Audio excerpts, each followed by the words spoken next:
Sip. Udah ya? Oke. Welcome to Lizzy Para YouTube channel. Padahal belum mulai. Gua nge-hack. Udah. Tadi gua harus motor dulu sekali. Fokusnya pas. 1, 2, 3. Halo. Hello, it's me Lizzy Para. Welcome back to my channel bersama Ini kok ada yang JB ya? Ibik dan aku, dan hari ini kita kedatangan tamu. Hai. Bi, sana dong. Bi. Ganggu ya Ibi ya. Andra Lodita. Gini, jadi ceritanya kan Ibi karena rusuh ya Ibi. Karena banyak banget dari kalian yang pengen aku membahas lebih apa ya? Dalam mengenai sesuatu yang tidak berhubungan dengan makeup, jadi lebih kayak curhat. Jadi kali ini aku bawa dia ngecurhat, biar curhat gitu. Itu Biar Andra. curhat. Jadi gini ceritanya, hari ini aku mau ngebahas tentang ini Indra, parenting Indra. Ya parenting lah ya. Iya, parenting dan to be parent lah. Maksudnya kayak perjalanan Andra Lodita selama ini kan banyak yang tahu kan. Dia kemarin habis berhasil. Yeay! Berhasil mewujudkan impian dan keajaiban. Alhamdulillah, itu IVF. Gitu. Jadi aku, IVF tuh apa? IVF tuh apa, Program Ndra? bayi tabung. Iya. Bahasa Indonesianya. Oh gitu, bayi tabung Bayi intinya. tabung lah ya intinya. Gitu. Jadi gue Kita pengen mau curhat-curhat ya. ya. Pengen Yaudah. cerita-cerita aja sih sebenarnya sama Andra. Gimana, Cil? Jadi gimana, Gua, Andra? lo dulu deh. Oh, gue? Kan gue bilangnya curhat. Oke. Nggak sih, jadi kayak pengen ngebahas sama Andra gitu. Awalnya tuh kenapa kali ya, kenapa Andra Lodita tuh harus menjalani IVF? Kan banyak yang belum tahu, Andra. Iya. Oh, gue sampai lupa loh ceritanya, saking gue udah Lupa. terlena. Terlena dengan keindahan. Keindahan. Gajal, jadi ceritanya ya gue mau curhat, dianya jongkok. Udah siap? Oke, Dicurhatin? siap. Ibi jangan nakal-nakal ketika Ibi ya. Nah. Dah. Nah. Jadi Oke, hah?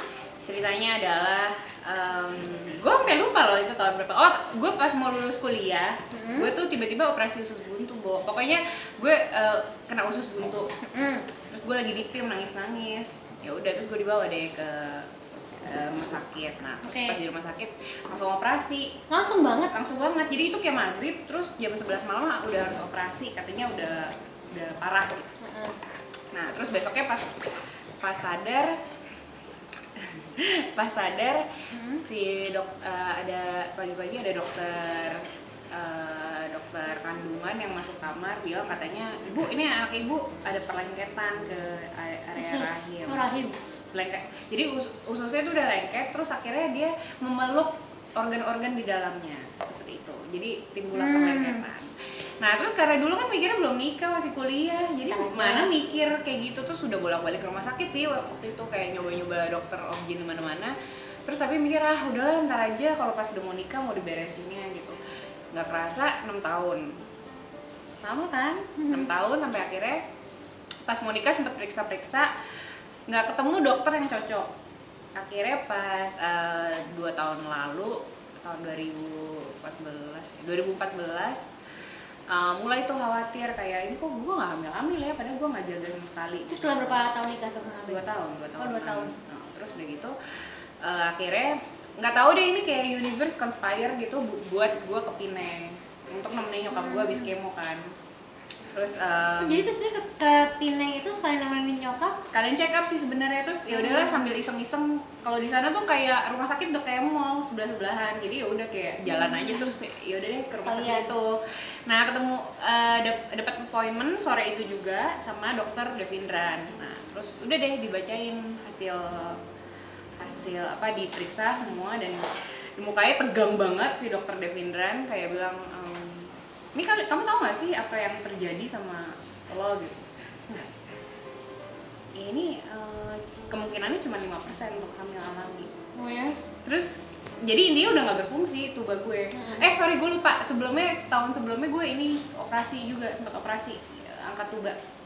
Ya, singkat cerita tuba gue waktu di Pineng udah tinggal, pas ke Pineng tuh udah kondisinya udah tinggal 1 dan udah tidak berfungsi dengan baik. Cuma 5%. Tuba falopi itu Itu kayak ya, yang saluran. iya, itu ya? saluran buat ke ininya, ke indung telurnya. ke indung telurnya. Ya udah nggak berfungsi, dan sedangkan kalau mau punya anak secara alami ya harus pakai saluran itu gitu. Istilahnya nih udah hilang satu, terus masa mau hilang lagi satu lagi gitu. Oh, jadi pas operasi tuh udah ngilangin satu? Udah diangkat satu di Jakarta. Gue sampai lupa cerita itu ya, terus intinya gue harus angkat satu lagi lah di Pineng. Ya udah, terus dokter bilang gue harus bayi tabung. Nah udah nih, udah mengumpulkan keberanian, gue akhirnya makanya harus berhenti jadi fotografer karena gue harus fokus, karena nggak boleh ngangkat berat-berat, nggak boleh kecapean segala macam. Nah udah nih hari H dimana gue harus operasi. Nah inilah yang seru nih Cil. Jadi gue harusnya operasi laparoskopi yang pakai laser, pakai mesin segala macam. Terus dokter bilang ini kayak keadaannya sulit, terus gue disodorin kertas gitu kontrak, katanya dia mau buka perut gue kalau misalnya terjadi apa-apa. Bener Bo, ya udah gue udah nggak mikir, gue cuman keluar ruangan gini, mah kayak aku mau operasi, udah aku udah nggak bisa mikir, yang penting gue selamat, sehat, dan gue bisa punya anak. Udah nggak mikir apa-apa, gue udah bodo amat deh gitu, karena gue udah bolak-balik operasi jadi kayak capek kan. Terus dari Pineng juga, masa gue mau nunda-nunda gitu. Ya udah akhirnya pas gue bangun-bangun, bener Bu, perut gue dibuka. Jadi pas operasi ternyata perlengketannya udah parah banget, terus terjadi pendarahan.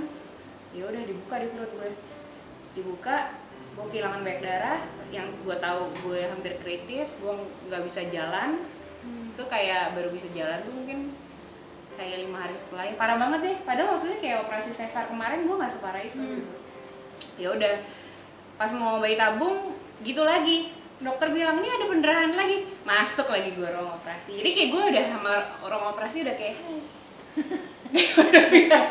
udah biasa soalnya suster-suster di rumah sakit tahu karena kasus gue lumayan parah, jadi orang-orang tuh kayak udah kenal gue gitu. Oh ya kamu yang kemarin yang kayak hampir kritis gitu lah, gitu.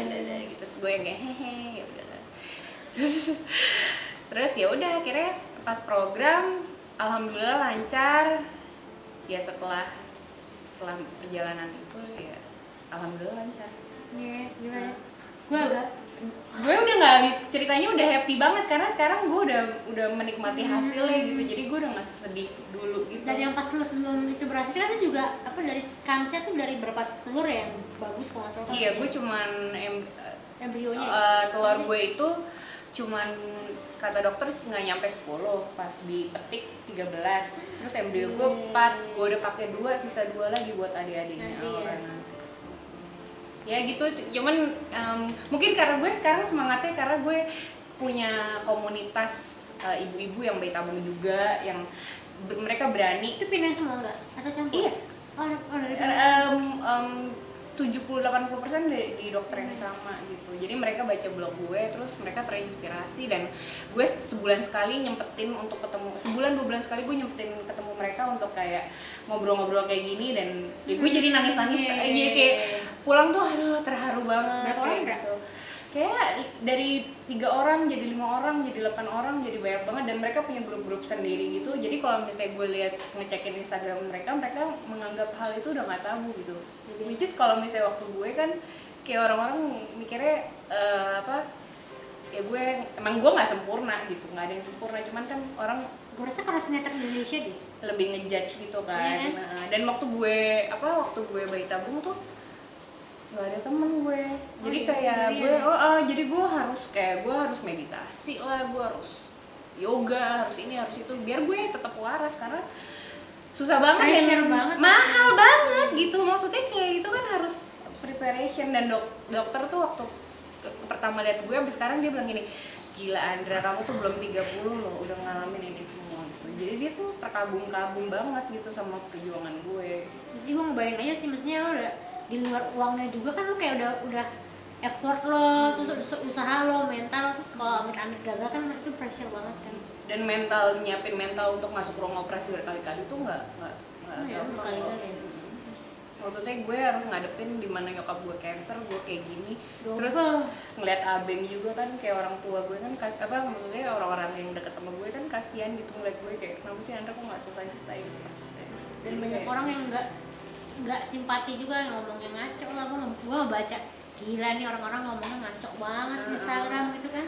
Kalian tuh kalau ngomong tuh harus dijaga tuh, hati-hati.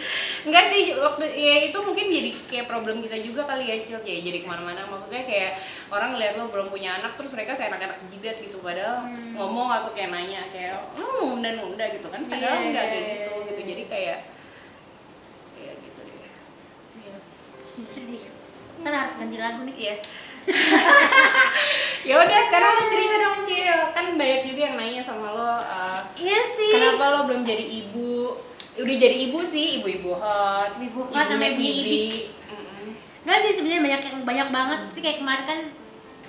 Ya kayak kemarin kan juga banyak yang suka tanya gitu kan, kapan mau punya anak, kok nunda sih? Apalagi kalau misalnya kita ketemu ibu-ibu, teman-teman ibu-ibu kita kan, teman-teman nyokap-nyokap yang temennya ibu-ibu bukan ibu iya, kita ya. Iya, teman emak gue gitu, atau saudara-saudara kayak dulu sosok deketin kayak, Mbak, kerjanya dikurangin gitu-gitu loh, kayak sebenarnya berusaha simpati tapi sebenarnya mungkin nggak perlu gitu juga sih, kayak banyak yang ngejudge itu, kayak gue memang belum pengen punya anak gitu. Bahwa sebenarnya kan ada behind the story-nya juga kenapa sampai sekarang tuh gue belum punya anak gitu. Makanya sampai gue akhirnya memutuskan untuk mengambil kibi pun sebenarnya ada alasannya gitu.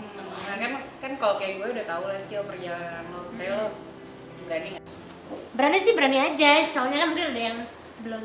Soalnya gue nggak pernah ngebahas ini sih, nggak pernah gue buka karena mungkin menurut gue kasus gue tuh nggak gitu amat, jadi gue kayak masih banyak yang lebih berat kasusnya, jadi gue memang nggak pernah buka ini sih. Tapi kan maksudnya semua orang struggling dan ya butuh cerita itu gitu. Dulu gue juga gitu mikirnya kayak gue apaan sih gue cerita taunya orang banyak banget yang butuh cerita itu gitu. Kan orang taunya kita dari luar doang. Jadi sebenarnya gue tuh sempat mikir kalau ini tuh sebenarnya salah satu apa ya, kutukan kata kali, kutukan bahasa, Makan omongan sendiri gitu. Jadi zamannya dulu gue belum nikah tuh gue suka bilang, kalau gue sempat ada satu kata-kata gue ngomong gini, mendingan gue punya anak anjing deh dibanding anak orang gitu. Karena gue tuh saking nggak sukanya sama anak kecil. Jadi kalau gue di depan anak kecil tuh ada ya, Ibi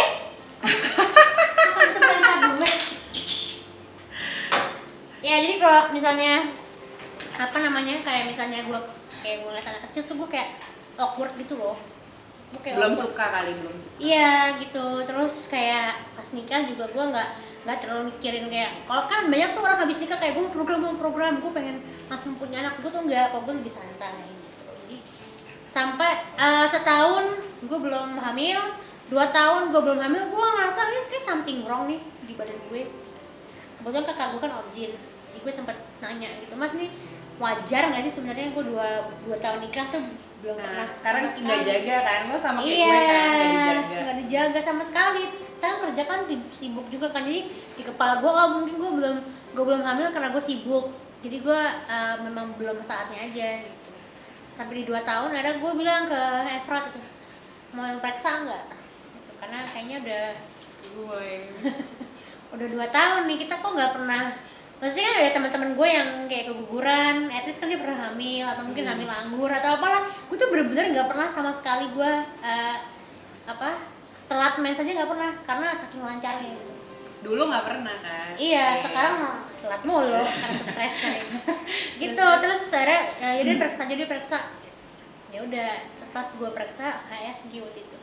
HSG itu kan yang dimasukin cairan supaya tahu saluran kita tuh lancar atau enggak. Iya. Pas dimasukin, pas HSG ternyata ada masalah, tapi sebenarnya bukan masalah sih, cuma kayak semacam ibaratnya orang tangan kiri kidal gitu loh. Oke. Kalau gue itu rahimnya kebalik, namanya ada istilah kedokterannya cuma gue lupa.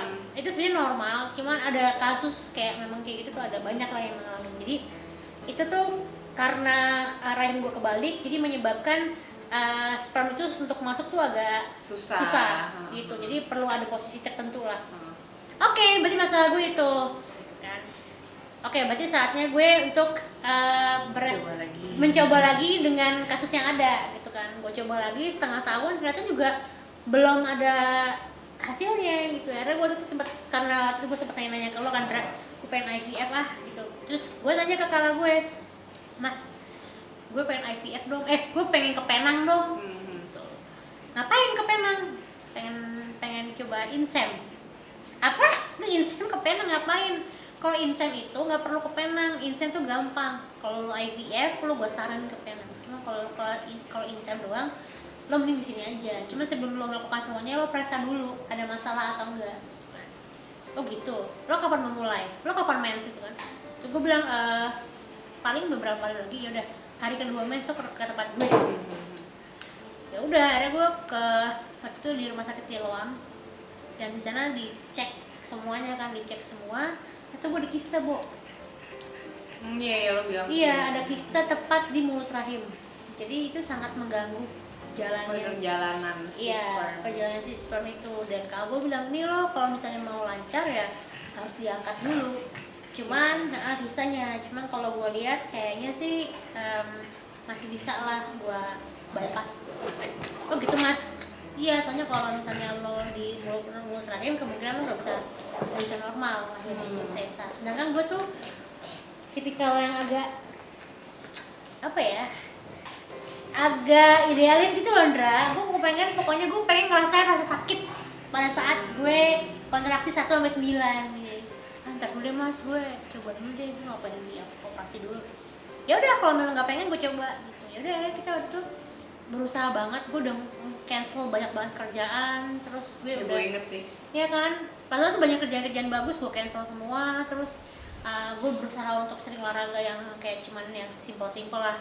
Terus kayak makan juga gue jaga. Terus di hari ke 10 setelah mens itu gue periksa kan, kakak gue bilang, wih telurnya bagus nih gitu. Kiri kanan gue cek telurnya bagus, gede-gede. Wow, tanya kan, emang standarnya berapa Mas? Standar telur itu 0,8 cm, kalau 2,1 cm, ada 3. Gendut banget gitu kan. Oh iya gitu, iya nih kayaknya sih so far sih bagus. Pokoknya kalau seandainya dilihat dari sisi kedokteran, lo harusnya bisa dapat 3 kembar bahkan. Cuma kan kita ada faktor X yang kita nggak tahu itu kan apa. Oh gitu. Nah semakin gue dibilang kayak gitu, gue semakin panik, Bo. Karena kita kasih pressure sama kayak lo kali ya, lo habis IVF ternyata embrio lo semuanya bagus, apa sih namanya, telur lo bagus, terus lo disuntikin kan lo nggak tahu nih apa yang terjadi di badan lo. Itu kan momen itu tuh sebenarnya momen dimana pressure-nya tuh paling tinggi. Nah setelah gue bilang begitu, gue tuh malah jadi uring-uringan gitu, Ndra. Uring-uringnya kenapa nih? Karena lo takut? Karena gue takut. Karena takut hamil? Atau takut karena gue takut gagal justru. Gue takut gagal, gue takut kayak misalnya kalau soal urusan duit sih gak gitu masalah, karena kebetulan kan kakak gue juga kan tapi gue lebih kayak pressure bahwa seharusnya gue bisa dapet anak 3 tapi ternyata ntar gagal gitu lah. Iya. Dan gue tuh Aquarius sejati, Ndra. Gue sangat bisa menutupi emosi, gue sangat bisa menutupi gengsi gitulah, bisa banget lah gue. Jadi Eva tuh nggak tahu gue tuh sebenarnya di dalam itu struggling. Orang yang gue ceritain cuman ada ke adik gue, dan itu gue nangis ke adik gue tuh sampai gue nggak bisa nafas. Tapi Eva nggak tahu kalau gue begitu. Nggak tahu sampai akhirnya gue waktu itu broke down-nya adalah pada saat gue ke gereja. Di situ ada satu lagu yang benar-benar mengingatkan gue bahwa intinya adalah hidup itu misteri. Intinya lo tuh boleh berencana, tapi rencana Tuhan tuh jauh lebih besar dari rencana lo. Dan itu gue nangis separah-parahnya, dan gue di situ gue udah kayak berpasrah. Intinya apapun yang terjadi ya terjadilah, bahwa apapun yang terbaik adalah yang nanti akan Tuhan kasih buat gue. Dan endingnya ya gue ternyata nggak hamil. Dan sejak itu gue awalnya sempat sensitif, Ndra. Gue ngedenger Rona hamil, gue ngedenger Anya hamil, itu gue sensitif banget. Mungkin gue nggak cerita sama lo, gue pengen nangis. Gue nggak cerita sama lo, gue nggak. Tapi itu sensitif sih. Sensitif banget, kan gue jadi pengen nangis. Iya. Ya gue nggak cerita sama lo, gue nggak cerita samanya. Kenapa? Karena gue pikir pada saat lo tuh lagi happy hamil, Anya lagi happy hamil, masa gue cerita gue sedih kalau lo berdua hamil, kan gue nggak mungkin cerita kayak gitu. Jadi pada saat itu gue kayak ya seperti biasa Aquarius, gue menyembunyikan semuanya. Dan itu adalah momen dimana di gereja itu adalah oke, gue menyerahkan diri semuanya ke Tuhan, apapun yang terjadi gitu. Dan itu adalah momen dimana gue gak pernah merasa kecewa lagi kalau gue tiap bulan mens. Gue gak pernah merasa gue sedih lagi kalau ada teman atau klien wedding gue yang hamil. Dan ya udah, sekarang gue menjalani hidup gue dengan sebaik-baiknya lah, menjalankan berkat-berkat yang Tuhan kasih buat gue. Nanti kalau memang udah saatnya gue hamil, pasti gue akan hamil. Thank you for the story. Thank you for sharing. Dah. intinya kalau beli lipstick loh masalah ya. Gitu. Nggak, tapi gue juga ngerasain kayak lo sih, gimana kayak ya gue udah nggak pernah berencana dan berekspektasi terlalu tinggi sih sekarang. Udah jalanin aja dan lebih baik bersyukur. Begitu. Ya pokoknya kita jangan pernah berhenti bersyukur loh. Jadi ini. Ini nangis juga kan? Bener kan? Jangan nggak pernah boleh berhenti bersyukur. Iya. Dan apapun ketakutan kita serahkan pada Tuhan. Serahkan pada Tuhan karena rencana Tuhan lebih besar dari rencana yang kita. Jadi nggak perlu terlalu gimana gitu.